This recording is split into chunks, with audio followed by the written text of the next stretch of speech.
হাসানাত আব্দুল্লাহ, তারপর হচ্ছে আপনার সার্জিস আলম। আমরা তাদেরকে যারাই চিনি ব্যক্তিগতভাবে বা সোশ্যাল মিডিয়ার মাধ্যমে, আমরা সবাই হয়তো একটি কথা জানি, তারা কিন্তু আওয়ামী লীগের সবচেয়ে বড় বেশি গুণগান কিন্তু তারা গাইতো। আওয়ামী লীগের সবচেয়ে বেশি গুণগান কিন্তু আপনার সার্জিস আলম এবং কি হাসানাত আব্দুল্লাহ তারাই কিন্তু করতো।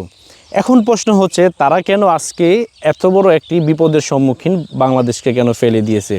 এই বিষয়ে হয়তো অনেকেরই মোটামুটি অজানা একটি বিষয়, বা সবার মনে একটি জাগনা দিবে যে আসলে তারা যদি আওয়ামী লীগের পক্ষের লোকই হবে, তারা কেন এই আন্দোলনে সংযুক্ত হলো। আমরা তো জানি, অনেকে বলে যে তারা তো আন্দোলন ইতিমধ্যে আগে বিক্রিও করে দিয়েছিল। অনেক রাজনৈতিক দলের মোটামুটি তাদের যে ভাষ্য অনুযায়ী সেই যে কথাগুলো আমরা শুনতে পাই, সেই কথাগুলি কিন্তু সেখানে উঠে আসে।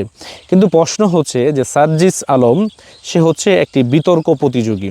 সে মোটামুটি তার মুখের যে ল্যাঙ্গুয়েজ সেটি অনেকটা স্পিরিট, এবং কি তার মোটামুটি একটি কথা বলার মধ্যে পারদর্শিতা রয়েছে।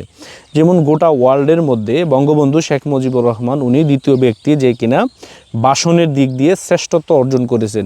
ঠিক তেমনই সেও কিন্তু বিভিন্ন জেলায় মোটামুটি প্রতিযোগিতা দিয়ে বঙ্গবন্ধুর জীবনীর উপর সে কিন্তু অনেক জায়গায় ফার্স্ট ক্লাস হয়েছে। কিন্তু আসলে সে নিজেই কি বুঝতে পারেনি যে বঙ্গবন্ধু এত বড় একজন নেতা, যার গুণগান আমি বাংলাদেশের বিভিন্ন জেলায় প্রতিযোগিতার মধ্যে আমি গিয়েছি, বা বিভিন্ন মিটিংয়ের মধ্যে সে এই কথাও বলেছে যে মাননীয় প্রধানমন্ত্রী আপনার পাশে কিন্তু মির্জাফররা বসে আছে, তারাও কিন্তু গাপটি মেরে বসে আছে, যেগুলো কিনা আপনার ক্ষতি করার জন্য তারা চেষ্টা করে যাচ্ছে, যেগুলো আপনি চিনতে পারতেছেন না।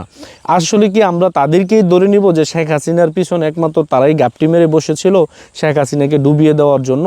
এটা কিন্তু এখন তাদের যে কথাবার্তা বা তাদের যে আগের যে ফেসবুক পোস্টগুলো আমরা ইতিমধ্যে দেখতে পাচ্ছি, সেগুলো থেকে কিন্তু এগুলো একদম আপনার ক্লিয়ার হয়ে যায় যে তারা যেই আপনার কথাবার্তাগুলো আগে বলতো, তারা যেমন আওয়ামী লীগের একদম কাছের লোক, যেমন হাসানাত আব্দুল্লাহ, তার একটি পোস্টে দেখেছি বঙ্গবন্ধুর জন্মদিন উপলক্ষে সে বলেছিল, লিখেছিল যে আমার কিন্তু জন্মদিন তোমরা পালন করো না, কারণ এই জন্মদিন কারণে হয়তো অনেকটা বিপদ আসতে পারে, কারণ আমি চাই না, কারণ আমার মৃত্যুদিনই কি আর জন্মদিনই বা কি, জাতির পিতা। মানে তার একটা পোস্ট আমি দেখেছি যে বঙ্গবন্ধুর পক্ষে, বা তারা অনেক কলামও কিন্তু আপনার বিভিন্ন পত্রিকার মধ্যে তারা লিখেছে বঙ্গবন্ধু শেখ মুজিবুর রহমানকে নিয়ে।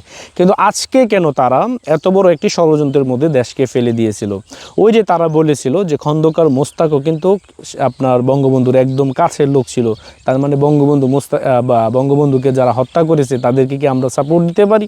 কখনোই দিতে পারি না, কারণ তারা ইতিহাসে কি বেঈমান বা গাদ্দার বা মুনাফিক হিসাবে তারা পরিচিতি লাভ করেছে। কিন্তু বঙ্গবন্ধু সারা বাংলাদেশের মানুষের হৃদয়ে রেখেছে, মানুষের অন্তরে রেখেছে, এবং খুনি মুস্তাককে কিন্তু কেউ আপনার মানুষের হৃদয়ে রাখিনি। কিন্তু অতি উৎসাহী কিছু মানুষ আছে যারা পাকিস্তানে বিশ্বাস করে, বাংলাদেশ নামক রাষ্ট্রকে বিশ্বাস করে না, তারাই শুধু তার আপনার পক্ষে সাপোর্ট করে। এখন প্রশ্ন হচ্ছে যে হাসানাত আব্দুল্লাহ, সার্জিস আলম তারা কোন প্রোডাক্ট ছিল? তারা কিন্তু আওয়ামী লীগের প্রোডাক্টই। এখন যদি বলেন যে কিভাবে, তারা তো বিভিন্ন জায়গায় ছত্রবেশেও কিন্তু তারা আপনার করেছে, তারা কিন্তু অ্যাক্টিভিটিস চালিয়েছে, তারা বিভিন্ন জায়গায় ছবি, প্রধানমন্ত্রীর সাথেও আমরা তার ছবি দেখেছি। তার মানে এত বড় বেঈমানি, গাদ্দারি একমাত্র তাদের পক্ষেই সম্ভব, তাদের পক্ষেই সম্ভব। তারা যে বলেছে যে মাননীয় প্রধানমন্ত্রী আপনার আশেপাশে কিছু মির্জাফর বসে আছে, সেই মির্জাফরগুলো গাপটি মেরে বসে আছে আপনাকে বিপদে ফেলার জন্য। তাহলে কি আমরা সেই মির্জাফরগুলো কি তাদেরকে ধরতে পারি না? অবশ্যই ধরতে পারি, অবশ্যই ধরতে পারি। আজকে শিক্ষার্থীদেরকে এভাবে ভুলভাল বুঝিয়ে বড় বড় মূলা দেখায় তাদেরকে আন্দোলনে নিছে, এখন তাদের খোঁজ খবরে নেয় না, তারা এখন নেতা হয়ে বসে আছে, তারা এখন টেন্ডারবাজি, চাঁদাবাজি, তারা এখন টাকা লুণ্ঠন, ওইখান থেকে এই অফিস থেকে ওই অফিস থেকে বিভিন্ন মিডিয়াকে তারা ভয়ভীতি দেখাচ্ছে। মানে সমস্ত কিছু তারা তাদের নিয়ন্ত্রণ নিয়ে তারা মোটামুটি অঙ্কের একটা হিউজ পরিমাণ, আমি যদি বলি যে কয়েকশো কোটি টাকা তারা বাংলাদেশ থেকে পাচার করবে, এবং ইতিমধ্যে প্রায় 60,000 কোটি টাকা বাংলাদেশ থেকে পাচার হয়ে গেছে। কারণ তারা আসছে ক্ষণিকের সময়, তারা জানে যে আমরা যদি ক্ষমতায় কখনো থাকতে পারবো না, কিন্তু আমাদেরকে এই দেশের মানুষ ছাড়বে না, আমাদেরকে একদিন মানুষ ঠিকই পাকড়াও করবে। কারণ আমাদের আবাসস্থল হবে দেশের বাইরে, যতদিন পর্যন্ত আমরা বেঁচে থাকি আমাদের দেশের বাইরেই থাকতে হবে। কারণ তারা কখনো, যারা মির্জাফুরি করে তারা কখনো দেশে থাকতে পারে না, দেশে থাকতে হবে। আজকে তো অনেক আওয়ামী লীগ নেতারা আপনার দেশের বাইরে, কেন? ওই যে তারা চুরি বাটপাটি করছে তারা। আর যারা একদম আওয়ামী লীগের খাস লোক, যারা 10টি টাকা পর্যন্ত দুর্নীতি করে না, তারা ঠিকই এলাকায় ঘোরাফেরা করতেছে। কেন? ওই তারা কিন্তু দুর্নীতির সাথে জড়িত ছিল না।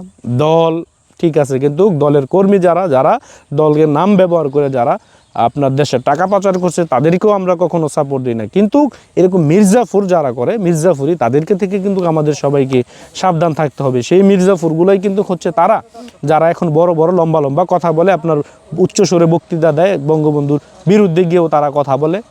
তারা কারা? তারা কিন্তু বঙ্গবন্ধুর পক্ষের লোক ছিল একটা সময়। তারা আজকে কেন ওই স্বার্থই হচ্ছে এখানে মূল উদ্দেশ্য। এটা মনে রাখতে হবে আমাদের। মির্জাফর যে কারা আমরা ইতিমধ্যে চিনে গেছি, এই দেশের জনগণ ইতিমধ্যে চিনে গেছে যে মির্জাফর কারা। আপনারা অবশ্যই সামনে আরও অনেক কিছু দেখতে পারবেন, শুধু ওয়েট করেন।